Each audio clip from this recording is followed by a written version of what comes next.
Nazca line কি জানেন? এটা কোথায় অবস্থিত?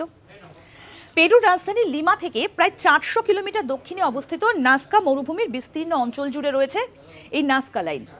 প্রায় 80 কিলোমিটার লম্বা এবং 450 অর্থাৎ 450 বর্গ কিলোমিটার এলাকা জুড়ে বিস্তৃত রয়েছে এটি। এই বিশাল এলাকা জুড়ে মাটির ওপর খোদাই করা রয়েছে বিভিন্ন রকম ছবি আর নকশা। পশু পাখির ছবি ছাড়াও রয়েছে সরল রেখা, জ্যামিতিক নকশা। মাটির ওপর এই বিশাল আকার এই সব নকশাগুলোই কিন্তু বলা হয়, অর্থাৎ এই যে চিত্রগুলো, ভূচিত্রগুলো, এগুলোকেই বলা হয় হচ্ছে নাজকা লাইন।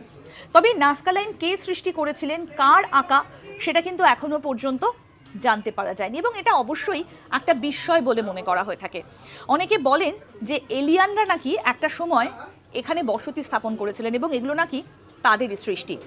আর পেরুর রাজধানী লিমা থেকে এই 400 কিলোমিটার দক্ষিণে অবস্থিত এই নাজকা মরুভূমি, আর তার মধ্যেই রয়েছে এই সমস্ত চিত্র। এরকম আরও অনেক অজানা আপডেট পেতে দেখতে থাকুন আজ তাক বাংলার ইউটিউব চ্যানেল।